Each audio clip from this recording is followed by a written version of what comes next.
So mga parkoy, palit tayo ng piston block sa ating chinso. Kasi dumikit, sisira, hindi na mahila. Tanggalin muna natin yung mga cover. Good. So alin yung ginagamit natin kasi alin yung mga tornilyo nito pag mga ganyan na chinso. So yan, tanggalin natin yung carburetor.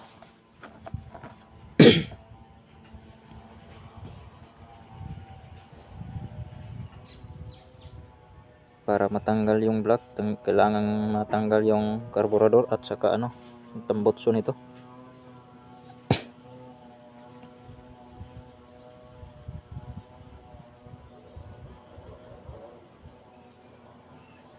Yan. Tapos yung mga adapter niya, yung intake plates niya,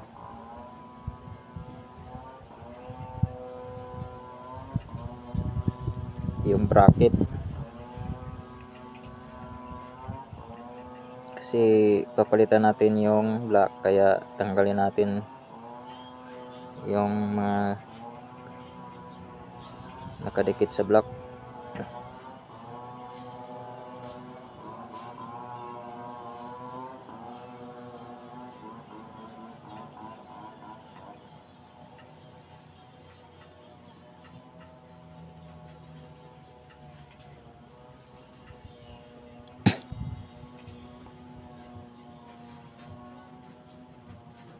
So yan,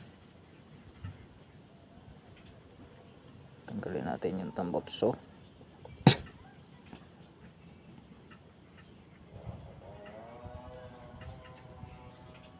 Kung mahirapan kayo magtanggal ng tambutso, so kasi may tornilyo sa gilid ng guide bar, so pwede nyo tanggalin yung guide bar. So hindi ko na tinanggal yung guide bar.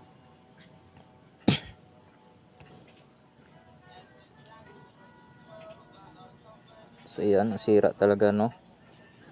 Pare ko, gas-gas talaga yung block at saka piston.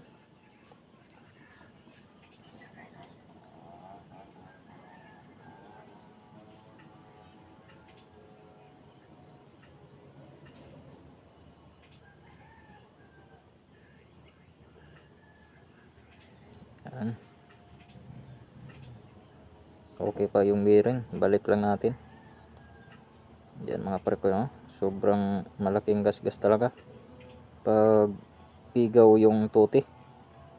So yan ang ipapalit ko na block, kompleto sa gasket, no?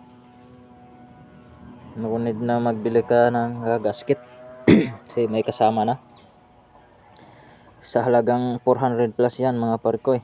So makabili na kayo. 5200 or 5cc. 52cc pala. 5200. So pwede naman yan, pag masira yung block, pwede nyo palitan yung, pwede either 5200 or 5800. Pwede yan mga prekoy, parehas lang yan. Yan, ilagay natin yung adapter. Kasi kung piston lang masira, tapos yung block 5.8 or 5.2, so kailangan yung ilagay nyo na piston parehas din, 5.8 or 5.2. Tiningnan ko yung crankshaft, so okay pa naman.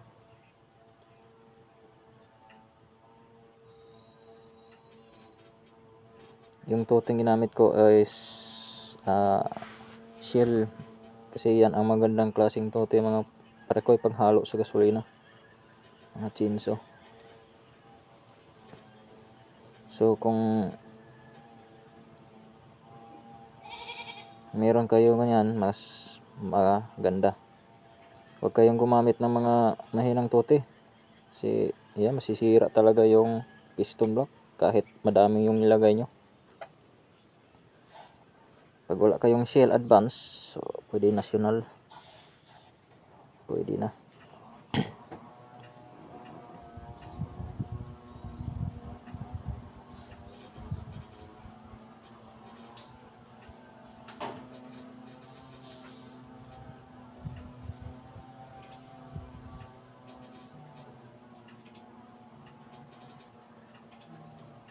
Lagyan natin yung bearing para maganda yung ikot niya.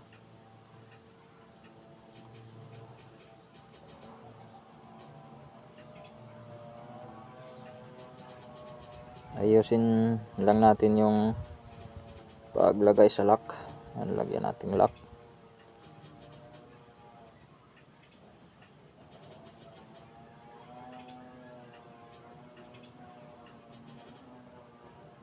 Kailangan nakabaon talaga sa kanal niya para hindi matanggal. So yan, lagyan natin ng gasket. Lagay natin yung gasket, no? So yung piston, lagyan din natin ng konting tote sa ibabaw para pag paandar natin may papapangdulas agad. Lagay natin yung tornilyo sa block. Tapos papasok natin yung piston. So dahan-dahanin lang din natin yung pagpasok, no, para di mabali yung ring niya. Dapat balance talaga, kasi pag biglain nyo yan, mapuputol, mababali. Madali naman yan, kailangan lang talaga ng maayos. So yan, napasok na. So yan, higpitan natin yung mga tornilyo. So dito hindi ko na binidyo yung paglagay sa tambutso at saka carburetor, kasi medyo mataas na ating record, mga parekoy, no? So maraming salamat kung nagustuhan niyo mga parekoy. Kung may mga chinso kayo dyan, so pwede niyo yung gayahin na ating video, no? So yan, higpitan nating maayos para hindi matanggal agad, hindi gumalaw yung block, kasi pag maluwag yan, pag matagal na andar, wala, mabibiyak yung block. So yan, papaandarin na natin. So yan, andar na, no? So pag bagong block piston, so kailangan ng break in. So maraming salamat mga prekoy sa panonood. God bless you all.